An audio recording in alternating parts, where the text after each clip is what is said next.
Hello दोस्तों, मैं सोनू। आप देख रहे हैं मस्ती एकेडमी यूट्यूब चैनल। तो दोस्तों आज हम लेकर आए हैं कि क्लास 10th का मैट्रिक का जो है हिस्ट्री का क्वेश्चन ऑब्जेक्टिव है, जो कि वीवीआई क्वेश्चन है। 45 क्वेश्चन लेकर के आए हैं। तो बढ़ते हैं क्वेश्चन की ओर। कौन पूछता है पिंजरे में बंद परिंदों को? कौन पूछता है पिंजरे में बंद परिंदों को? याद वही आते हैं जो उड़ जाते हैं। तो दोस्तों बने रहे इस वीडियो में शुरू से अंत तक, और मैं वादा करता हूं जीरो से हीरो बनाकर रहूंगा और 100% क्वेश्चन रहने की गारंटी है। तो दोस्तों बढ़ते हैं हिस्ट्री का क्वेश्चन नंबर 1 की ओर। क्वेश्चन नंबर 1 ये रहा स्क्रीन पर।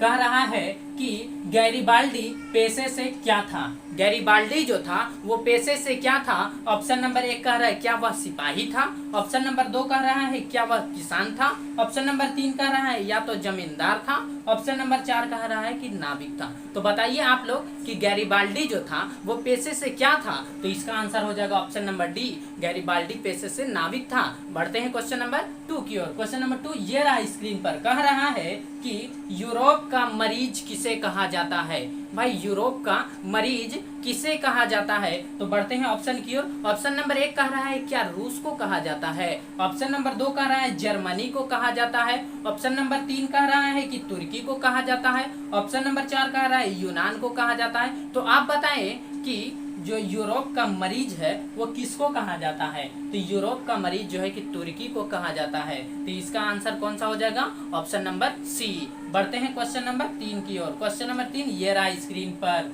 कह रहा है कि यंग यूरोप या यूरोप की स्थापना किसने की थी? आप बताएं कि जो यंग यूरोप है उसकी स्थापना, या बोल सकते हैं कि यूरोप की स्थापना किसने की थी? ऑप्शन नंबर 1 कह रहा है कि काबूर ने की थी। ऑप्शन नंबर 2 कह रहा है मेजिनी ने की थी। ऑप्शन नंबर 3 कह रहा है बिस्मार्क ने किया था। ऑप्शन नंबर 4 कह रहा है कि गैरिबाल्डी। तो आप बताएं कि इसका आंसर कौन सा होगा? ऑप्शन नंबर बी होगा। तो देखिए कि यंग यूरोप की स्थापना, यानी यूरोप की जो स्थापना हुआ था वो मेजिनी ने की थी। तो बढ़ते हैं क्वेश्चन नंबर 4 की ओर। क्वेश्चन नंबर 4 ये रहा स्क्रीन पर। कह रहा है किस युद्ध के बाद, क्या कह रहा है? किस युद्ध के बाद जर्मनी का एकीकरण पूरा हुआ? भाई पूछ रहा है 4 नंबर कि कौन सा जो युद्ध यानी कि लड़ाई लड़ी गई थी उसके बाद जर्मनी का एकीकरण पूरा हुआ। ऑप्शन नंबर 1 कह रहा है क्रीमिया का युद्ध। ऑप्शन नंबर 2 कह रहा है सेडाओ का युद्ध। ऑप्शन नंबर 3 कह रहा है पर्सा डेनमार्क का युद्ध। ऑप्शन नंबर 4 कह रहा है सीडान का युद्ध।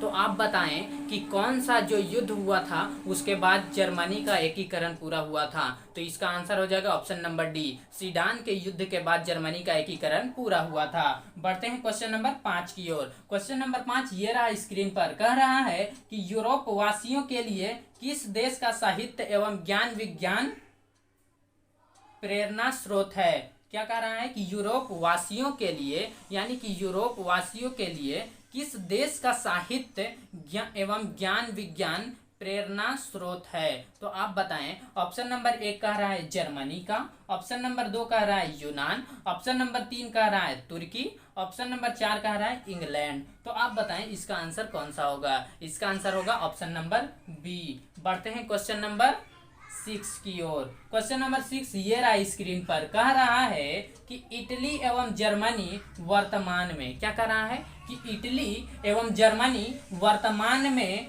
किस महादेश के अंतर्गत आते हैं? अभी जो हमारा फिलहाल में जो चल रहा है, तो इटली और जर्मनी जो है ना ये किस महादेश के अंतर्गत आते हैं? देखिए ऑप्शन नंबर 1 है उत्तरी अमेरिका यानी नॉर्थ अमेरिका। ऑप्शन नंबर 2 है दक्षिणी अमेरिका यानी साउथ अमेरिका। ऑप्शन नंबर 3 कह रहा है यूरोप। ऑप्शन नंबर 4 कह रहा है पश्चिमी एशिया। तो बताएं कि इटली जो है, इटली और जर्मनी ये दोनों जो देश हैं ये कौन से महाद्वीप में आते हैं? तो कौन से महादेश में आते हैं? तो ये हो जाएगा ऑप्शन नंबर सी, ये जो है यूरोप में आते हैं। बढ़ते हैं क्वेश्चन नंबर 7 की ओर। क्वेश्चन नंबर 7 ये रहा स्क्रीन पर। कह रहा है कि रक्त एवं लौह नीति का अवलंबन किसने किया था? आप बताएं कि रक्त एवं लौह नीति का अवलंबन आखिर किसने किया था? ऑप्शन नंबर 1 कह रहा है मेजिनी ने किया था, ऑप्शन नंबर 2 कह रहा है हिटलर ने किया था, ऑप्शन नंबर 3 कह रहा है बिस्मार्क ने किया था, ऑप्शन नंबर 4 कह रहा है कि विलियम प्रथम ने किया था। तो आप बताएं इसका आंसर कौन सा होगा? तो इसका आंसर हो जाएगा ऑप्शन नंबर सी, बिस्मार्क ने किया था। बढ़ते हैं क्वेश्चन नंबर 8 की ओर। क्वेश्चन नंबर 8 ये रहा स्क्रीन पर, कह रहा है कि जर्मन राइन राज्य का निर्माण किसने किया था? जर्मन राइन राज्य का निर्माण किसने किया था? ऑप्शन नंबर 1 लुई 18वां, option number 2 Napoleon Bonaparte, option number 3 कह रहा है नेपोलियन तृतीय, ऑप्शन नंबर 4 कह रहा है बिस्मार्क। तो आप बताएं कि जर्मन राइन संघ का निर्माण आखिर किसने किया था? तो इसका आंसर हो जाएगा option number B, Napoleon Bonaparte ने किया था, जो कि यह एक पेशे से नाविक था। बढ़ते हैं क्वेश्चन नंबर 9 की ओर। क्वेश्चन नंबर 9 ये रहा स्क्रीन पर, कह रहा है कि वियना कांग्रेस के द्वारा फ्रांस में किस शासक वंश की पुनर्स्थापना की गई?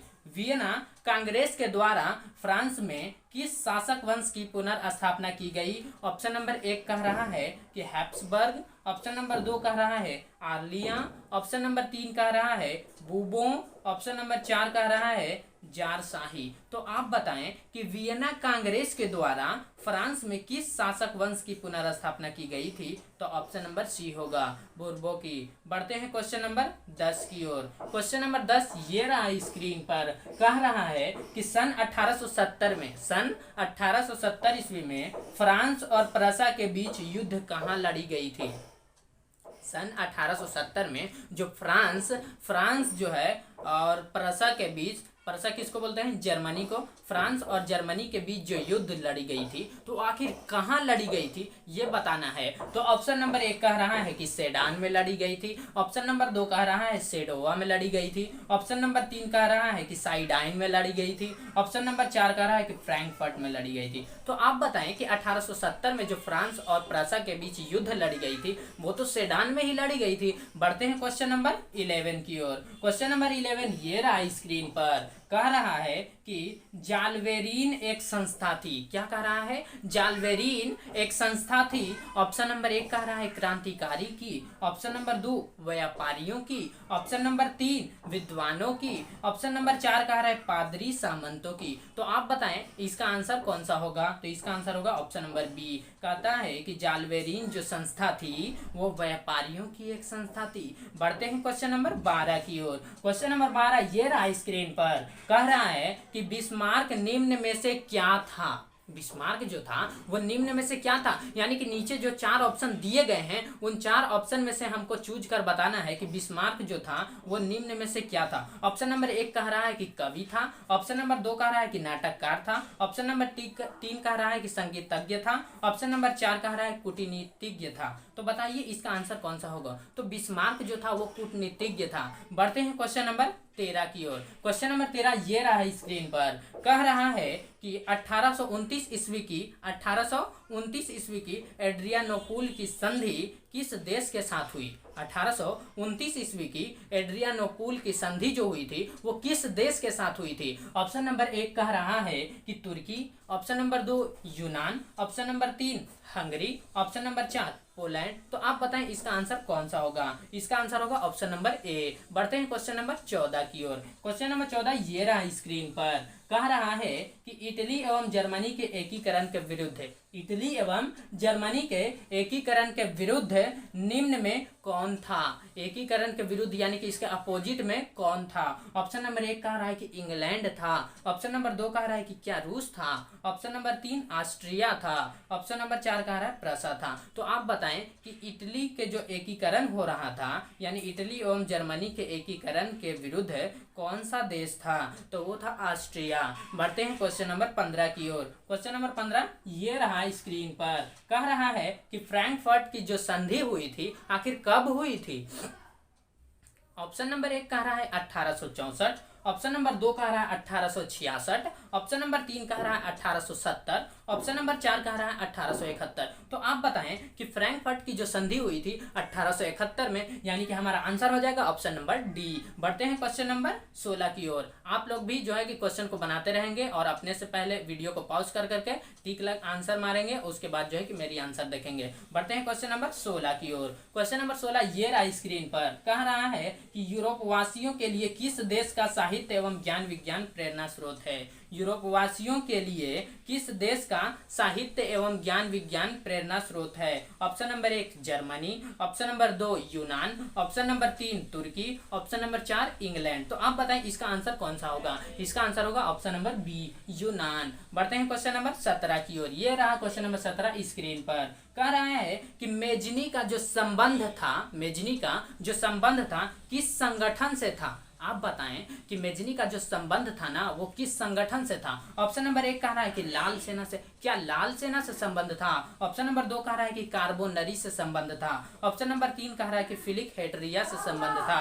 ऑप्शन नंबर 4 कह रहा है कि डायट से संबंध था। तो आप बताएं कि मेजनी का संबंध किस संगठन से था। तो मेजनी का संगठन जो था वो कार्बोनरी से था। होगा कि नहीं। तो इसका आंसर हो जाएगा ऑप्शन नंबर बी। बढ़ते हैं क्वेश्चन नंबर 18 की ओर। क्वेश्चन नंबर 18 ये रहा स्क्रीन पर, कह रहा है कि काउंट काबूर, क्या कह रहा है कि काउंट काबूर को विक्टर इमैनुअल ने किस पद पर नियुक्त किया। काउंट काबूर को विक्टर इमैनुअल ने किस पद पर नियुक्त किया। ऑप्शन नंबर 1 कह रहा है कि क्या उसको सेनापति के पद पे किया गया था।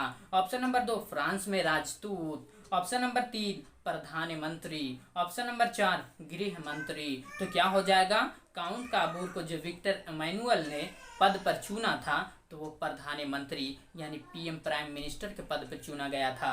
बढ़ते हैं क्वेश्चन नंबर 19 की ओर।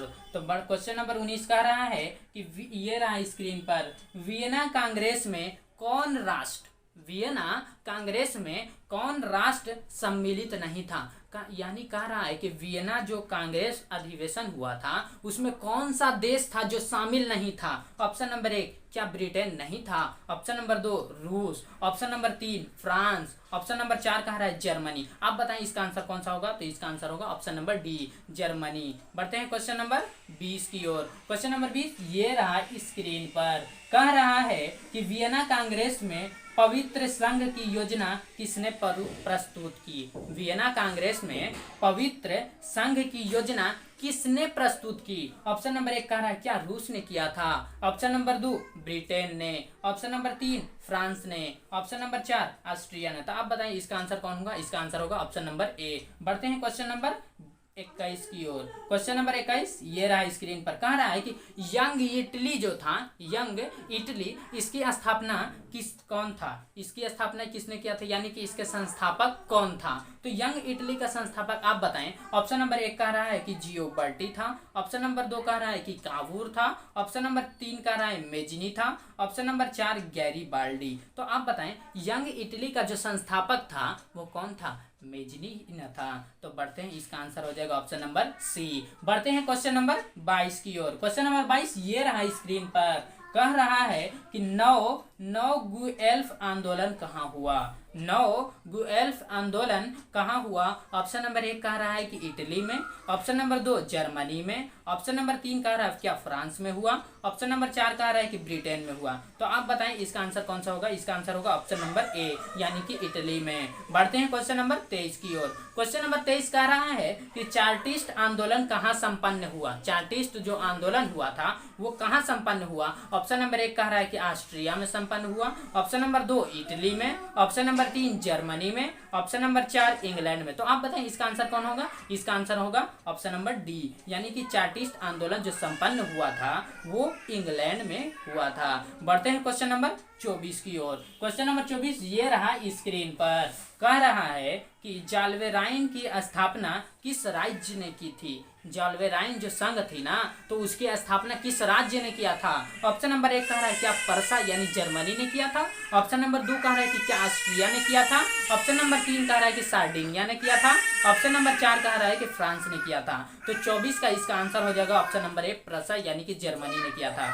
बढ़ते हैं क्वेश्चन नंबर 25 की ओर। क्वेश्चन नंबर नंबर 25 कह रहा है कि हंगरी की भाषा क्या थी।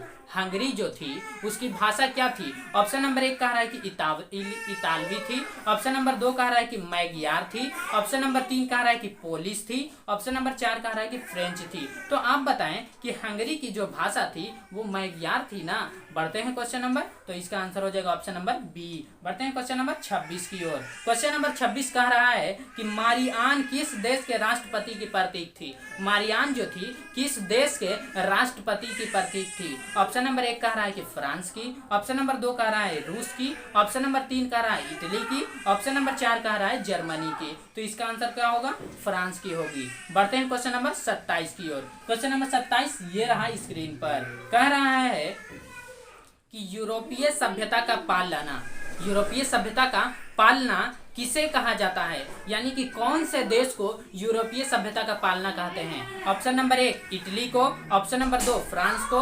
ऑप्शन नंबर 3 हंगरी को। ऑप्शन नंबर 4 यूनान को। तो इसका आंसर क्या हो जाएगा, ऑप्शन नंबर डी। बढ़ते हैं क्वेश्चन नंबर 28 की ओर। क्वेश्चन नंबर 28 ये रहा स्क्रीन पर। कह रहा है कि एक्ट ऑफ यूनियन किस वर्ष पारित हुआ। एक्ट ऑफ यूनियन, देखिए एक्ट का मतलब होता है कानून, तो ये जो कानून था ये कब पारित की गई। ऑप्शन नंबर 1 कह रहा है कि 1688 ईस्वी में। ऑप्शन नंबर 2 कह रहा है कि 1707 ईस्वी में। ऑप्शन नंबर 3 कह रहा है 1788 ईस्वी में। ऑप्शन नंबर 4 कह रहा है कि 1807 ईस्वी में। तो आप बताएं कि एक्ट ऑफ यूनियन किस वर्ष पारित की गई थी। तो इसका आंसर हो जाएगा ऑप्शन नंबर ए 1688 ईस्वी में। बढ़ते हैं क्वेश्चन नंबर 29 की ओर। क्वेश्चन नंबर 29 ये रहा स्क्रीन पर। कह रहा है कि नेपोलियन संहिता किस वर्ष लागू की गई। नेपोलियन जो संहिता लगाई गई थी वो किस वर्ष लागू की गई। ऑप्शन नंबर 1 कह रहा है कि 1789 ईस्वी में। ऑप्शन नंबर 2 कह रहा है कि 1791 ईस्वी में। ऑप्शन नंबर 3 कह रहा है 1801 ईस्वी में। ऑप्शन नंबर 4 कह रहा है कि 1804 ईस्वी में। तो आप बताएं कि इसका आंसर कौन सा होगा। इसका आंसर होगा ऑप्शन नंबर डी, यानी कि 1804 ईस्वी में। बढ़ते हैं क्वेश्चन नंबर 30 की ओर। क्वेश्चन नंबर 30 ये रहा स्क्रीन पर। कह रहा है कि कार्बोनारी की स्थापना किस वर्ष हुई थी। कार्बोनारी जो थी संस्था, इसकी स्थापना किस वर्ष हुई थी। ऑप्शन नंबर 1 1810 ईस्वी में। ऑप्शन नंबर 2 1815 ईस्वी में। ऑप्शन नंबर 3 1830 ईस्वी में। ऑप्शन नंबर 4 कह रहा है 1848 ईस्वी में। तो इसका आंसर कौन सा होगा, कार्बोनारी जो संस्था थी उसकी स्थापना की गई थी 1810 ईस्वी में, यानी इसका आंसर होगा ऑप्शन नंबर ए। बढ़ते हैं क्वेश्चन नंबर 31 की ओर। क्वेश्चन नंबर 31 ये रहा स्क्रीन पर। कह रहा है कि जर्मनी के, क्या कह रहा है कि जर्मनी के एकीकरण के लिए बिस्मार्क ने कितने युद्ध किए। जर्मनी के एकीकरण के लिए बिस्मार्क जो युद्ध किए थे वो कितने युद्ध किए थे। तो कह रहा है कि 1। ऑप्शन नंबर 2 कह रहा है कि 2। ऑप्शन नंबर 3 कह रहा है कि 3। ऑप्शन नंबर 4 कह रहा है कि 4। तो आप बताएं इसका आंसर कौन सा होगा। इसका आंसर हो जाएगा ऑप्शन नंबर सी, यानी कि जर्मनी के एकीकरण के लिए जो बिस्मार्क ने युद्ध किया था वो 3 युद्ध लड़े थे। बढ़ते हैं क्वेश्चन, तो इसका आंसर हो जाएगा ऑप्शन नंबर सी। बढ़ते हैं क्वेश्चन नंबर 32 की ओर। क्वेश्चन नंबर 32 ये रहा स्क्रीन पर। कह रहा है कि यूनान के स्वतंत्रता संग्राम में किसकी पराजय हुई। आप बताएं कि यूनान की जो स्वतंत्रता संग्राम हुई उसमें किसकी पराजय हुई। ऑप्शन नंबर 1 कह रहा है क्या रूस की हुई थी। ऑप्शन नंबर 2 कह रहा है तुर्की की। ऑप्शन नंबर 3 कह रहा है यूनान की। ऑप्शन नंबर 4 कह रहा है फ्रांस की। तो आप बताएं इसका आंसर कौन सा होगा। इसका आंसर होगा ऑप्शन नंबर बी, यानी तुर्की की। बढ़ते हैं क्वेश्चन नंबर 33 की ओर। क्वेश्चन नंबर 33 ये रहा स्क्रीन पर। कह रहा है कि 1789 ईस्वी की फ्रांसीसी क्रांति के समय वहां किस राजवंश का शासन था। 1789 ईस्वी की फ्रांसीसी क्रांति के समय वहां किस राजवंश का शासन था। ऑप्शन नंबर 1 कह रहा है कि ट्यूडर की। ऑप्शन नंबर 2 कह रहा है कि अस्टुअर्ट की। ऑप्शन नंबर 3 कह रहा है बुर्बो की। ऑप्शन नंबर 4 कह रहा है कि रोमानोव की। तो इसका आंसर कौन सा होगा। इसका आंसर होगा ऑप्शन नंबर सी, यानी बुर्बो की। बढ़ते हैं क्वेश्चन नंबर 34 की ओर। क्वेश्चन नंबर 34 ये रहा स्क्रीन पर। कह रहा है कि प्रसा का शासक कौन था। प्रसा का शासक जो था वो कौन था। ऑप्शन नंबर 1 कह रहा है कि नेपोलियन बोनापार्ट। ऑप्शन नंबर 2 कह रहा है कि नेपोलियन तृतीय। ऑप्शन नंबर 3 कह रहा है विक्टर इमैनुअल। ऑप्शन नंबर 4 कह रहा है कि विलियम प्रथम। तो आप बताएं इसका आंसर कौन होगा। इसका आंसर होगा ऑप्शन नंबर डी, 34 का डी। बढ़ते हैं क्वेश्चन नंबर 35 की ओर। क्वेश्चन नंबर 35 ये रहा स्क्रीन पर। कह रहा है कि क्या कह रहा है कि मेटरनिक कौन था। ऑप्शन नंबर 35, क्वेश्चन नंबर 35 कह रहा है कि मेटरनिक जो था वो कौन था। ऑप्शन नंबर 1 ऑस्ट्रिया का चांसलर था। ऑप्शन नंबर 2 कह रहा है कि पर्सा का चांसलर था। ऑप्शन नंबर 3 कह रहा है कि फ्रांस का सम्राट था। ऑप्शन नंबर 4 कह रहा है कि रूस का जार था।